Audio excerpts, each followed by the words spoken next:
महाराणा मोकल की हत्या उनके ही चाचा ने धोखे से उस वक्त कर दी जब वे अहमद शाह के खिलाफ युद्ध लड़ रहे थे, और उसके बाद जो हुआ उसने राजस्थान के इतिहास को बदल के रख दिया।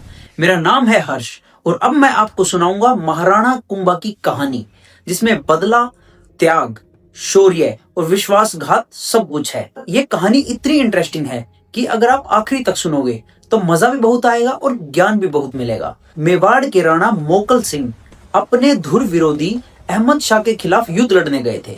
साथ में उनका 13 साल का बेटा भी था। जब वे रास्ते में झीलवाड़ा पहुंचे तो उनके दो चाचाओं ने साजिश करके उनके शिविर में ही मोकल जी की हत्या कर दी। मतलब पूरा का पूरा क्राइम थ्रिलर। उनकी योजना ये थी कि राणा मोकल सिंह के साथ उनके बेटे कुंभा को भी निपटा दिया जाए, जो कि उस वक्त सिर्फ 13 साल के थे। मतलब वारिस भी खत्म और कहानी भी खत्म। लेकिन यहाँ पर किस्मत ने एंट्री मारी। जैसे ही कुंभा के साथियों को पता लगा कि राणा मोकल को मार दिया गया है और अब ये कुंभा को मारने आएंगे, तो उन्होंने कुंभा को वहां से निकाल लिया और कहा कि भाई अभी हीरो बनने का टाइम नहीं है, लड़ाई खत्म हो जाए, बाद में देख लेंगे कि बदला कैसे लेना है। कुंभा किसी तरह बचकर अपनी दादी के पास चित्तौड़ आ गया। चित्तौड़ आकर उसने दादी हंसाबाई को बताया कि चाचा, मेरा और महपा पवार ने मिलकर पिताजी को मार दिया है और अब वे मालवा भाग गए हैं। मैं किसी तरह मुश्किल से यहाँ तक आया हूँ। अब दादी हंसाबाई कोई आम दादी तो थी नहीं, वो राजनीति भी समझती थी और इंसानों की नीयत भी। दादी को डर लगने लगा कि जो बेटे को मार कर गए हैं वो पोते को कैसे छोड़ देंगे। इस मौके पर हंसाबाई को अपने भाई रणमल की याद आई। उन्होंने रणमल को अपने पोते कुंभा का संरक्षक बना दिया। यहीं से कहानी में एक नया विलेन एंट्री मारता है, रणमल। आपको लग रहा होगा कि रणमल तो हीरो लग रहा है अभी कहानी में, क्योंकि वो तो कुंभा को बचाने के लिए आया है, लेकिन इसको विलेन क्यों बोला। लेकिन भाई रुको, जरा सब्र करो, आगे कहानी सुनो, सब समझ आ जाएगा। उन दिनों मालवा में राजा था महमूद खिलजी। रणमल ने महमूद खिलजी को संदेश भेजा कि हमारे 3 दुश्मन, चाचा, मेरा और महपा पवार, आपके राज्य में घूम रहे हैं। हमारे राणा मोकल को मारने के बाद उन तीनों को गिरफ्तार करके हमें सौंप दो। महमूद खिलजी को लगा कि जो हमारे दुश्मन को मारे वो हमारे तो दोस्त हुए, इसलिए उसने तीनों हत्यारों को सौंपने से मना कर दिया। हत्यारों ने रतकोट किले में शरण ली थी। उन्होंने आसपास के गांव से 500 लड़कियां बंधक बना ली और विद्रोह जारी रखा। रणमल ने प्रतिज्ञा ली कि जब तक इनका वध नहीं होगा मैं रोटी नहीं खाऊंगा। रणमल ने रतकोट के किले पर हमला करके मेरा को मार डाला और राणा मोकल के सौतेले भाई चुंडावत ने चाचा को बीच में से काट डाला। तीसरा हत्यारा महपा पवार मालवा भाग गया। इस तरह महाराणा मोकल की हत्या का बदला पूरा हुआ। लेकिन यहां से कहानी ने दोबारा यू टर्न लिया। जिसको हमने देव मानो समझा था उसने भी गद्दारी कर दी। रणमल का मन बदल गया। उसने ना तो उन 500 लड़कियों को छोड़ा और ना ही अपने राज्य वापस गया। वो मेवाड़ में ही अपने परिवार के साथ रहने लगा और अपना प्रभाव बढ़ाने लगा। तो वहां पर 2 गुट बन गए, एक तो मेवाड़ वाले सिसोदिया का और दूसरा मारवाड़ वाले राठौड़ यानी रणमल का। हंसाबाई को चुंडावत पर संदेह होने लगा कि वो सिंहासन हथियाना चाहता है, इसलिए उसने चुंडावत को देश निकाला भी दे दिया और उनके छोटे भाई राघव देव को सिसोदिया गुट का प्रमुख बना दिया गया। एक दिन राघव ने रणमल को अपने देश वापस जाने को कहा तो रणमल ने उसकी भी हत्या करवा दी। अब एंट्री होती है बरमले की, कहानी की सबसे साइलेंट लेकिन सबसे खतरनाक प्लेयर। यहाँ जब रणमल मेवाड़ में इतने दिन तक रहा था तो उसकी एक गर्लफ्रेंड बन गई थी, उसका नाम था बरमली। रणमल ने एक दिन उससे कहा कि मैं बहुत जल्द कुंभा को मार डालूंगा। बरमली ने कहा, आपको तो कुंभा की रक्षा के लिए बुलाया गया है और आप उसे ही मारने की बात कर रहे हो। रणमल ने कहा कि कुंभा को मारकर मैं मेवाड़ पर कब्जा कर लूंगा और मारवाड़ तो मेरा है ही, मैं मेवाड़ का राजा बनूंगा और तुम मेरी रानी बनोगी। लेकिन बरमली को ये बात पसंद नहीं आई। वो मेवाड़ की थी, उसने राज्य के साथ विश्वासघात नहीं किया। वो अगले ही दिन हंसाबाई के पास गई और सारी बात बता दी। अब बेचारी हंसाबाई फंस गई और डर गई। अगर वो रणमल से कहे कि कुंभा को मत मारना तो क्या पता वो आज ही मार डाले। अब हंसाबाई को चुंडावत याद आया, जिसे देश निकाला दिया था, कि अब तो वही कुछ कर सकता है। हंसाबाई ने किसी तरह चुंडावत से संपर्क किया और कहा, घर वालों में तो लड़ाई होती रहती है, बहुत साल हो गए, अब घर वापस आ जाओ, कुंभा की जान खतरे में है और देश को आपकी जरूरत है। यह सुनकर चुंडावत वापस आ गया। हंसाबाई ने कहा, रणमल कुंभा को मारे उससे पहले हमें रणमल को खत्म करना होगा। लेकिन सवाल यह था कि इतने बलशाली रणमल को आखिर मारे कौन? वो 6 फीट से भी ज्यादा लंबा था और इतना ताकतवर था कि 2-4 को तो ऐसे ही भिड़ा के मार डालता। फिर एक योजना बनाई गई। वापस बरमली को बुलाया गया और कहा गया कि अगर तू रणमल को शराब पिला के बेहोश कर दे तो उसे नशे में मारा जा सकता है, होश में तो ये नहीं मरने वाला। बरमली ने सोचा कि देश के लिए 100 बार प्यार कुर्बान, और उसने हाँ कर दी। एक दिन जब रणमल बाहर से आया तो बरमली ने उन्हें शराब पीने के लिए मना लिया और इतनी ज्यादा शराब पिला दी कि रणमल बेहोश हो गया। फिर बरमली ने चुंडावत और बाकी साथियों को रणमल को मारने के लिए बुलाया। रणमल के हाथ पैर खाट से बांधे गए कि कहीं वो उठ न जाए।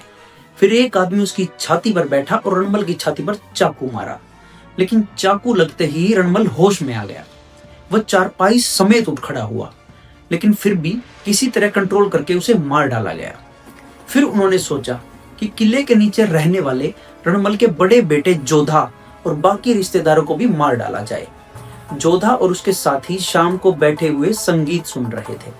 तभी संगीतकार ने गाने में ही जोधा को बता दिया कि जोधा भाग सकता है तो भाग जा, तुम्हारा रणमल तो मारा गया। यह सुनकर जोधा अपने साथियों के साथ वहां से निकल गया और काउनी नाम के गांव में जाकर शरण ली। जब जोधा भाग गया तो मौके का फायदा उठाकर चुंडावत यानी सिसोदिया गुप्त ने जोधा के देश मारवाड़ की राजधानी मंडोर पर भी कब्जा कर लिया। फिर जोधा ने सेना बनाई और मंडोर को वापस हासिल करने के लिए हमला कर दिया, लेकिन वो हार गया। ऐसा कई बार हुआ। सिसोदियों ने राठौड़ों को बहुत बार हराया। इस तरह 15 साल निकल गए। 15 साल की लड़ाई के बाद वो मशहूर खिचड़ा वाला किस्सा हुआ। किस्सा ये था कि एक बार जोधा घायल होके वापस जा रहा था। रास्ते में उसे प्यास लगी। वहां पर उसे एक झोपड़ी दिखी और वो उसमें जा पहुंचा। झोपड़ी में रहने वाली किसान की पत्नी ने उन्हें पहले तो पानी दिया और फिर खिचड़ा बना के दिया। जोधा जब खिचड़ा खाने लगा तो उसने सीधा खिचड़े के बीच में हाथ डाल लिया। गर्म घी से उसका हाथ जल गया। तब किसान की पत्नी ने कहा, तू जोधा की तरह मूर्खता मत कर, सीधे बीच में क्यों कूद रहा है? पहले किनारे से खा, तब बीच से खाना। जोधा समझ गया कि वो बार बार क्यों युद्ध हार रहा है। उसने दोबारा सेना बनाई और आसपास के गांव जीतने शुरू किए और फिर एक दिन मंडोर पर कब्जा किया और वहां से सिसोदियों को भगा दिया। फिर जोधा ने अपनी बुआ हंसाबाई को संदेश भिजवाया कि हम एक ही परिवार के हैं, कब तक लड़ते रहेंगे? जो भी गलत हुआ वो मेरे पिता ने किया, मेरी तो इसमें कोई गलती नहीं। फिर लड़ाई झगड़ा छोड़कर कुंभा और जोधा ने संधि कर ली। इसे नाम दिया गया आवल बावल की संधि।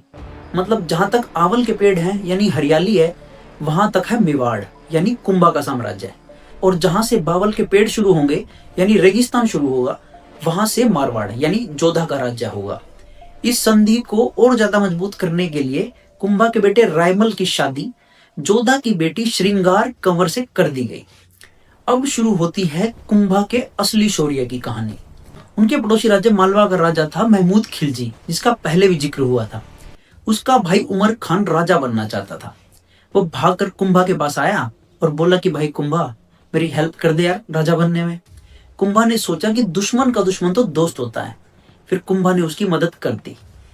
उमर खान ने मालवा के एक हिस्से सारंगपुर पर कब्जा कर लिया।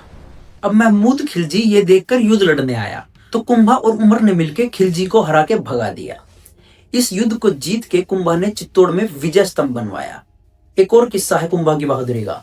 एक पड़ोसी राज्य था, उसका नाम था नागौर, और वहां का राजा था फिरोज खान। जब फिरोज खान मर गया तो उसकी राजगद्दी के 2 दावेदार सामने आए।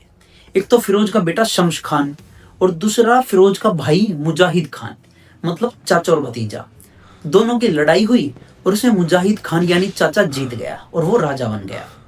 शम्स खान हार के कुंभा के पास मदद मांगने आया। कुंभा ने उसकी मदद की और नागौर पर हमला करके उसे जीत लिया और शम्स खान को राजा बना दिया। लेकिन उससे कहा कि तू मेरे अधीन है, तुझे टैक्स देना पड़ेगा। कुछ दिन तो शम्स खान ने टैक्स दिया, लेकिन बाद में उसने मना कर दिया। तब कुंभा ने कहा, रुक जरा, अभी तेरे को बताता है। कुंभा ने शम्स खान को नागौर से भगा दिया। नागौर जीतने के बाद कुंभा ने 12 लाख गायों को मुस्लिम शासकों से मुक्त कराया और नागौर में उनके लिए चरागाह बनवा दिए। शम्स खान वहां से सीधा भाग के गुजरात के राजा कुतुबुद्दीन शाह के पास पहुंचा और बोला कि भाई मैं अपनी बेटी की शादी तुझसे करना चाहता हूँ। कुतुबुद्दीन ये सुनते ही मान गया, उसने शादी कर ली। शम्स खान ने शादी के बाद अपने दुखों का रोना उसके आगे शुरू कर दिया। नई नई रिश्तेदारी में दबदबा जमाने के लिए कुतुबुद्दीन ने अपने ससुर के साथ मिलकर कुंभा के खिलाफ युद्ध छेड़ दिया। फिर कुंभा ने दोनों को एक साथ बुरी तरह सबक सिखाया। ये बात जब मालवा वाले महमूद खिलजी को पता लगी तो वो फिर कुतुबुद्दीन से मिलने आया। दोनों का दुख और दुश्मन एक ही था, तो दोनों दोस्त बन गए। फिर मालवा और गुजरात की संयुक्त सेना ने दोबारा कुंभा पर हमला कर दिया, लेकिन कुंभा ने इस बार भी दोनों सेनाओं को एक साथ हरा दिया। इस युद्ध में एक और कड़ी थी। सिरोही का राजा सहसमल देवड़ा। सिरोही मेवाड़ और गुजरात के बीच में एक छोटी सी रियासत थी। कुंभा ने सिरोही का कुछ हिस्सा कब्जा कर रखा था, इसलिए देवड़ा ने कुतुबुद्दीन का साथ दिया युद्ध में। फिर युद्ध के बाद कुंभा ने सिरोही पर दोबारा हमला किया और देवड़ा को भी हरा डाला। कुंभा ने कई सारे किले भी बनवाए। कवि इतिहासकार श्यामल दास जी ने अपनी पुस्तक में लिखा है कि कुंभा ने मेवाड़ के कुल 84 किलों में से 32 किले बनवाए थे। एक किला था कुंभलगढ़, अपनी पत्नी कुंभल देवी के नाम पे बनवाया था। कुंभा की राजधानी चित्तौड़गढ़ थी, लेकिन चित्तौड़गढ़ एक पहाड़ पे बना हुआ था, मेसा का पठार जिसको बोलते थे। अगर दुश्मन इसे चारों तरफ से घेर ले तो किले की सप्लाई बंद हो सकती थी। इसलिए कुंभा ने नया किला बनवाया, कुंभलगढ़ का किला। इसकी 4 दीवारी 36 किलोमीटर में फैली थी। इसकी दीवारों की चौड़ाई इतनी है कि 4 घोड़े एक साथ दौड़ सकते हैं। इसकी ऊंचाई इतनी है कि कहा जाता है कि अगर नीचे खड़ा होकर इंसान ऊपर देखे तो उसकी पगड़ी भी गिर जाए। कुंभलगढ़ की दीवार चीन की दीवार के बाद दुनिया की दूसरी सबसे लंबी दीवार मानी जाती है। अकबर भी कुंभलगढ़ को सीधे सीधे युद्ध में नहीं जीत पाया। इस किले में सबसे ऊपर वो जगह है जिसका नाम है कटारगढ़। कहते हैं कुंभा यहाँ पे खुद रहा करते थे। यहाँ से पूरा मेवाड़ साम्राज्य दिखाई देता था, इसलिए इसे मेवाड़ की आंख भी कहा जाता है। कुंभा एक महान योद्धा ही नहीं, कला के भी संरक्षक थे। उन्होंने खुद बहुत सारे ग्रंथ लिखे और वो वीणा बजाने में भी निपुण थे। उन्होंने रणकपुर में त्रिलोक्य दीपक जैन मंदिर बनवाया। इस मंदिर में 1444 खंबे हैं और हर खंबे का डिजाइन अलग है। जब कुंभा की उम्र बढ़ने लगी तो वे अपने बेटे रायमल को राजा बनाना चाहते थे, लेकिन इससे उनके बड़े बेटे उदय सिंह नाराज हो गए। एक दिन जब कुंभा पूजा कर रहे थे तब उनके ही बेटे उदय सिंह ने कुंभा की हत्या कर डाली। इतिहासकार मानते हैं कि अगर कुंभा 10 साल और जी जाते तो उत्तर भारत का राजनीतिक नक्शा बदल डालते। उस दौर में कुंभा उत्तर भारत के सबसे शक्तिशाली हिंदू शासक थे, जो अपने जीवन काल में एक भी युद्ध नहीं हारे। बाद में महाराणा प्रताप भी राणा कुंभा के ही वंश में पैदा हुए थे। अकबर, बाबर, खिलजी ये सब पढ़ाए जाते हैं, लेकिन कुंभा जैसा महान सम्राट आज भी कम जाना जाता है। इतिहास ने कुंभा को भुला दिया, लेकिन मेवाड़ आज भी उन्हें सांसों में बसाए हुए है। अगर आपको एक कहानी अच्छी लगी तो चैनल को सब्सक्राइब करें और कमेंट में बताएं कि अगली वीडियो किसके बारे में बनाई जाए। वीडियो को लाइक जरूर करें। धन्यवाद।